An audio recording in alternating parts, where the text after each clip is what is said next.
अस्सलाम वालेकुम students, first biology chapter number 12। ये लेक्चर नंबर 4 इस चैप्टर का, जिसमें लिम्फेटिक सिस्टम की जो बुनियाद है इंटरस्टिशियल फ्लूइड। तो इस छोटी सी वीडियो में हम इंटरस्टिशियल फ्लूइड समझ लेंगे ताकि अगली वीडियो में हम आसानी से लिम्फेटिक सिस्टम को अंडरस्टैंड कर सकें। तो चले लेक्चर का आगाज़ करते हैं हम इंट्रोडक्शन की एडिंग से। स्टूडेंट्स, अगर हम अपनी बॉडी को 6 हिस्सों में डिवाइड करें तो उनमें से जो एक हिस्सा है वो खाली जगहों पर मुश्तमिल है, यानी स्पेसेस के ऊपर कंसिस्ट करता है। ये स्पेसेस सेल्स के दरमियान में है, इनको इंटर सेलुलर स्पेसेस कहेंगे। Inter between cellular cells, cells के दरमियान में। अब देखो बच्चे, हमारी बॉडी में सेल्स मिलकर टिश्यूज़ बनाते हैं। तो जब सेल्स मिलकर टिश्यू बना रहे हैं तो सेल्स के दरमियान में गैप्स रह जाते हैं। सेल्स को बहुत ज़्यादा टाइट, ये क्लोजली पैक्ड नहीं होते, बीच में स्टिल स्पेसेस जो है वो मौजूद होती हैं, जिनको हम इंटर सेलुलर स्पेसेस का नाम देते हैं। अब इंटर सेलुलर स्पेसेस जो है ये जनरल टर्म है कि सेल्स के दरमियान में, जैसे केमिस्ट्री में दो मॉलिक्यूल्स के दरमियान में स्पेस को इंटर मॉलिक्यूलर स्पेस कह देते हैं, ऐसे ही सेल्स के दरमियान में जो खाली जगह है, स्पेस है, उसको इंटर सेलुलर स्पेस कहते होते हैं। लेकिन इसके लिए एक बाकायदा वर्ड भी, एक टर्म भी मौजूद है जिसको इंटरस्टिशियम कहते हैं। ये जितनी भी स्पेस हमारी बॉडी में मौजूद है वो तमाम की तमाम जो कलेक्टिव स्पेस है, जो हम कह रहे हैं कि हमारी बॉडी का अगर 6 हिस्से करें तो उन 6 में से एक जो है ये इंटरस्टिशियम है, खाली जगह है। टोटल जो बॉडी की स्पेसेस हैं, इंटरस्टिशियम का हम उसको नाम देते हैं। ये जो स्पेसेस हैं जिसको इंटरस्टिशियम या इंटर सेलुलर स्पेसेस हम कह रहे हैं स्टूडेंट्स, इनमें फ्लूइड मौजूद होता है और उस फ्लूइड को हम इंटरस्टिशियल फ्लूइड या इंटरसेलुलर फ्लूइड का नाम देते हैं। जैसे मैंने कहा कि ऊपर आप सेल्स के दरमियान में जो स्पेस है, अगर उसको आप इंटरसेलुलर स्पेस का नाम दोगे तो फिर वहाँ पे जो फ्लूइड मौजूद है उसको आप इंटरसेलुलर फ्लूइड कहोगे। अगर उस स्पेस को आप इंटरस्टिशियम का नाम देते हो, फिर वहाँ पे जो फ्लूइड है वो इंटरस्टिशियल फ्लूइड कहलाएगा। आपकी मर्ज़ी है, जो चाहो टर्म इस्तेमाल करो। अब यहाँ पे दिलचस्प सवाल ये पैदा होता है, जो समझने की चीज़ है वो यही है अब जिसका आगाज़ करने जा रहे हैं कि ये फ्लूइड आ कहाँ से रहा है। तो आगे नीचे लेक्चर में डिटेल्स हैं, लेकिन वो थोड़ी और तरह से हैं, तो मैं यहाँ पे आपको एक रफ़ आइडिया दे के समझाता हूँ ताकि बेहतर तौर पे आपको समझ आ जाए। तो यहाँ पे हम ड्रा कर लेते हैं ब्लड कैपिलरी का एक पार्ट, एक हिस्सा जो है, एक सेगमेंट ब्लड कैपिलरी का। अब ब्लड कैपिलरी जो है स्टूडेंट्स, ये थिन होती हैं, तो यहाँ पे बल्कि बाकायदा सेल्स बना लेते हैं। ब्लड कैपिलरी की जो वॉल है उसके सेल्स, अब सेल्स के दरमियान में गैप होता है। ब्लड कैपिलरी बच्चे, अब ब्लड कैपिलरी जो है वो सेल से ही मिलके बनी है। हमारी बॉडी में जो कुछ है सेल से ही मिलके बना है, तो ब्लड कैपिलरीज भी सेल से ही मिलके बनी है। लेकिन जो ब्लड कैपिलरीज के सेल्स हैं उनके दरमियान में भी गैप्स होते हैं, स्पेसेस होते हैं, और ये गैप्स कोई बहुत ज़्यादा नहीं होते, यानी कि बहुत बड़ा गैप नहीं है, छोटा छोटा सा गैप होता है। अभी मैं बताऊंगा इसका साइज़ कंपैरेटिवली क्या है। तो अब ब्लड कैपिलरी में बच्चे ब्लड मौजूद है, और जैसे मैंने कहा कि यहाँ पे ब्लड कैपिलरी के सेल्स में गैप जो मौजूद है। और एक और चीज़ कि कैपिलरीज में जो ब्लड प्रेशर है तो वो खासी ज़्यादा होता है, यानी सबसे ज़्यादा जो ब्लड प्रेशर है वो होता है आर्टरीज़ में। फिर दूसरे नंबर पे ब्लड प्रेशर जो है वो कैपिलरीज में, तीसरे नंबर पे वेन्स में ब्लड प्रेशर बहुत थोड़ा होता है, लेकिन जो कैपिलरीज हैं इनमें ठीक ठाक ब्लड प्रेशर मौजूद होता है। तो उस रिलेटिवली हाई ब्लड प्रेशर की वजह से जो स्मॉल पार्टिकल्स हैं, वो सब्सटेंसेस ब्लड के जिनका साइज़ बहुत स्मॉल है, वो यहाँ से जो सेल्स के दरमियान में गैप है यहाँ से लीक कर जाते हैं, यहाँ से बाहर आ जाते हैं। दो फैक्टर्स मैंने बता दिए इस लीकेज के पीछे, एक तो कैपिलरीज के सेल्स के दरमियान में गैप है, और दूसरा कैपिलरीज में ब्लड प्रेशर भी काफ़ी ज़्यादा होता है वेन्स के मुकाबले में, तो यहाँ से लीकेज हो जाती है। अब ब्लड कैपिलरीज के आसपास क्या मौजूद है आपको पता है? ब्लड कैपिलरीज जो हैं ये टिश्यूज़ में मौजूद होते हैं। आसपास जो है वो टिश्यू के सेल्स हैं, यहाँ पे एक साइड पे हम बना रहे हैं, वैसे तो आसपास हर तरफ जो है वो ये सेल्स टिश्यू के मौजूद हैं। तो अब जो स्मॉल साइज़ के पार्टिकल्स थे वो लीक होके बच्चे किधर आ गए? इस टिश्यू में आ गए। और टिश्यू में कहाँ? सेल्स के दरमियान में जो खाली जगह हैं, स्पेसेस हैं, इनको जिनको हमने अभी इंटर सेलुलर स्पेसेस का नाम दिया या इंटरस्टिशियम का नाम दिया, ये यहाँ पे आ गए। अब ये जो फ्लूइड है, यही fluid student inter cellular fluid है, या जिसको हमने इंटरस्टिशियल फ्लूइड का नाम दिया।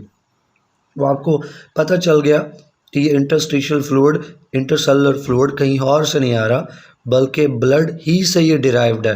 ब्लड प्लाज्मा का ही एक पार्ट है जो ब्लड कैपिलरी से लीक हो जाता है। उसके लीकेज की वजह भी बता दी। स्टूडेंट्स, इस इंटरस्टिशियल फ्लूइड में क्या कुछ मौजूद है, तो इसके मेजर कंपोनेंट्स लिख लेते हैं। कंपोजिशन अगरचे नीचे भी मौजूद है, लेकिन यहाँ पे मैं आपको बता देता हूँ कि इस इंटरस्टिशियल फ्लूइड में क्या कुछ मौजूद है। तो स्मॉल साइज पार्टिकल्स जो क्रॉस कर सकते हैं, जैसे वाटर इसमें आ जाएगा। वाटर के साथ जो आइंस हैं वो भी ब्लड कैपिलरीज से लीक हो जाएंगे और इंटरस्टिशियल फ्लूइड में आ जाएंगे। और इसी तरह से जो बाकी स्मॉल साइज पार्टिकल्स हैं, जैसे कि फूड सब्सटेंसेस हो गए, डाइजेस्टेड फूड के जो मटेरियल्स हैं, जैसे ग्लूकोज हैं, अमीनो एसिड्स हैं, ये आ गए जो फूड मटेरियल्स हैं। जाहिर बात है इसमें डिज़ोल्व्ड गैसेस भी हैं, जैसे कि ऑक्सीजन है, वो डिज़ोल्व्ड गैसेस भी इसमें मौजूद होती हैं। फिर कुछ स्मॉल साइज प्रोटीन्स हैं, और प्रोटीन्स चूँकि बहुत कम हैं और सिर्फ स्मॉल साइज हैं, तो हम ये दोनों लफ्ज़ इस्तेमाल करेंगे, फ्यू भी और स्मॉल साइज भी।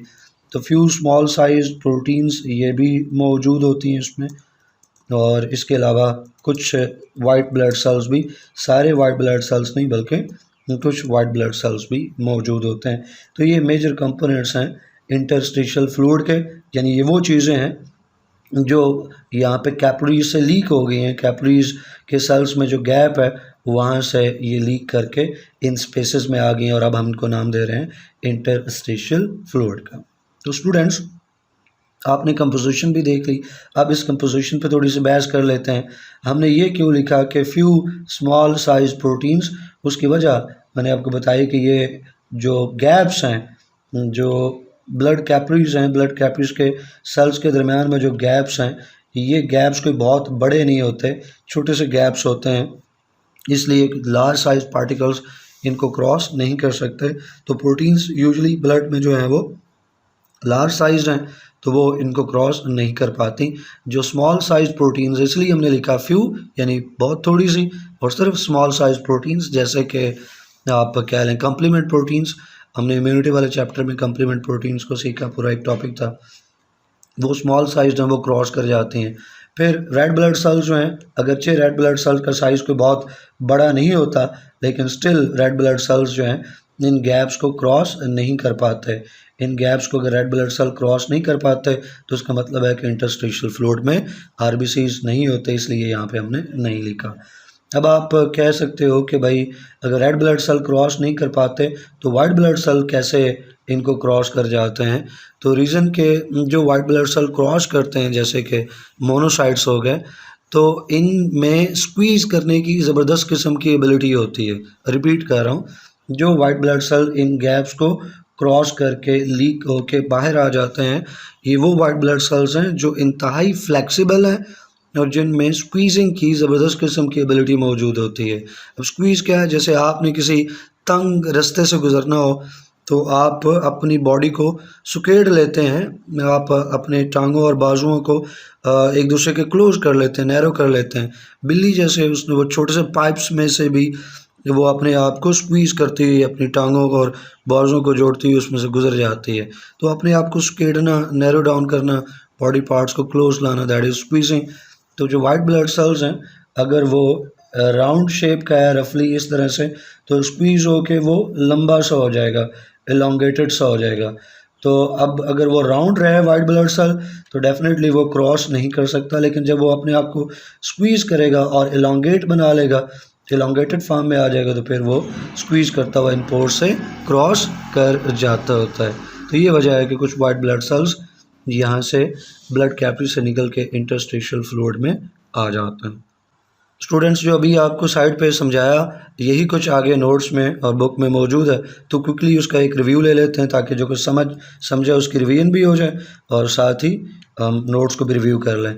तो जो फार्मेशन है इंटरस्टिशियल फ्लूइड की, द फ्लूइड इन इंटरस्टिशियम, अभी हमने देखा कि वो ड्राइव होता है फिल्ट्रेशन और डिफ्यूजन के नतीजे में। किससे बच्चे?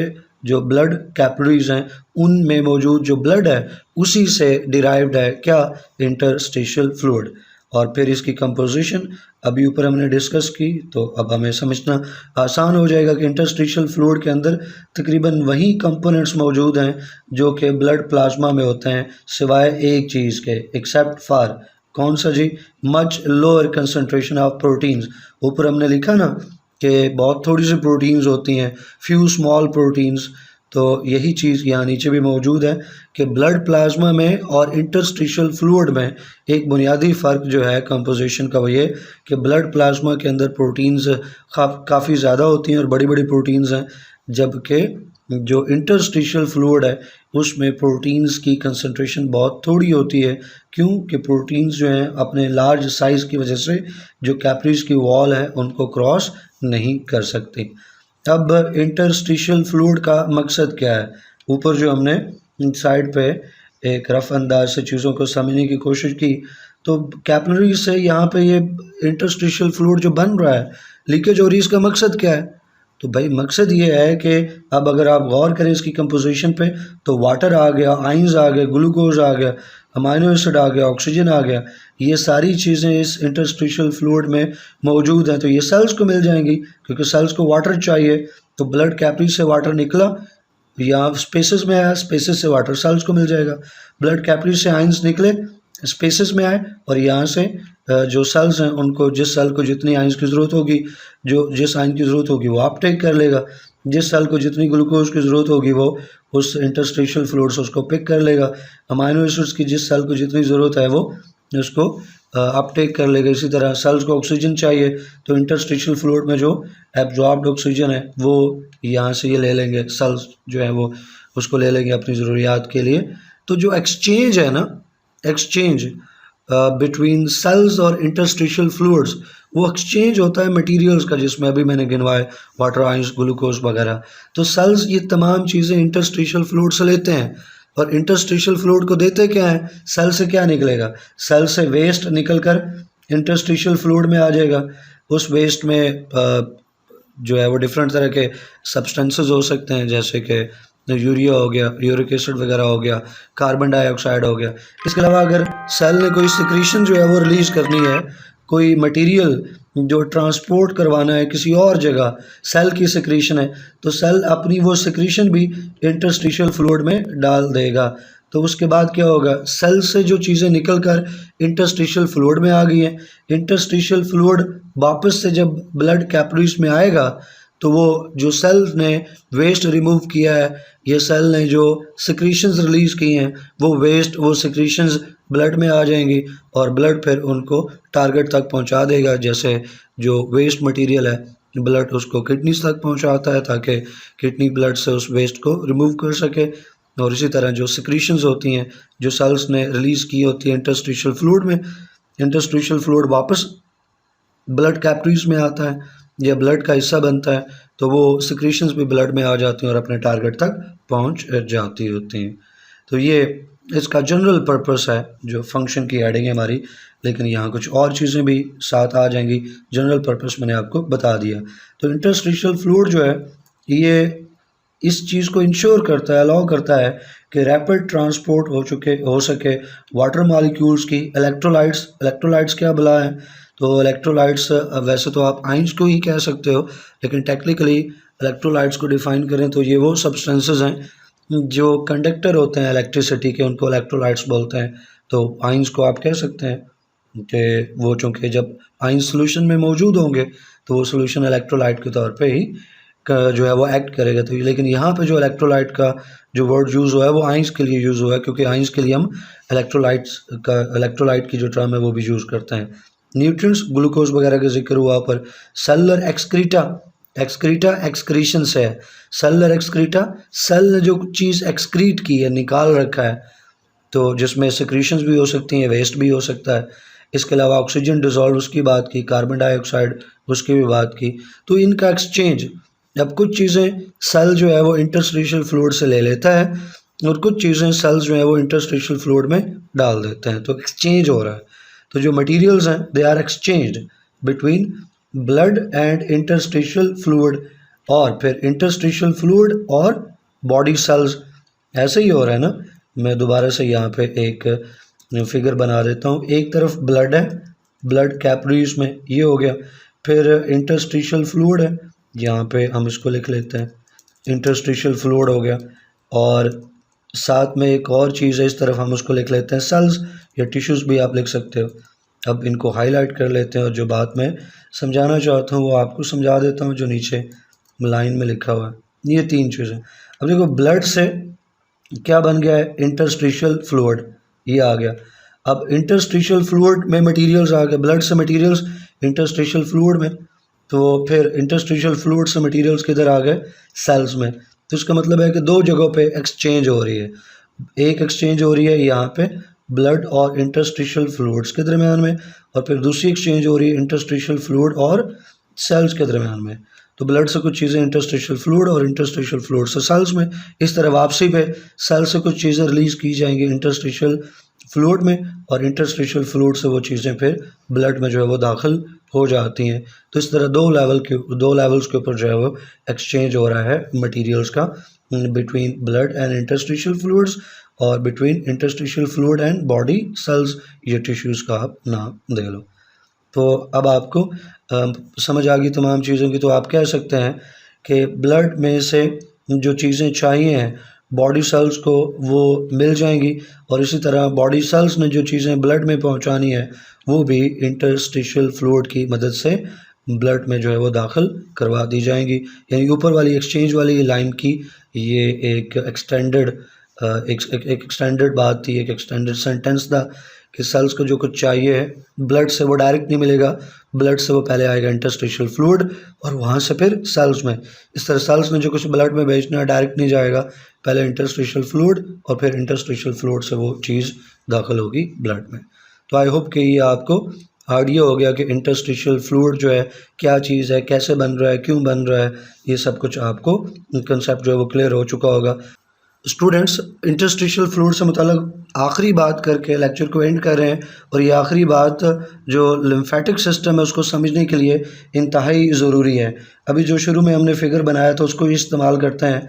अब ये तो हमने सीख लिया कि ब्लड कैपिलरीज से लीकेज के नतीजे में फ्लूइड इंटरसेलुलर स्पेसेस में आ जाता है, जिसको हम इंटरस्टिशियल फ्लूइड कहते हैं।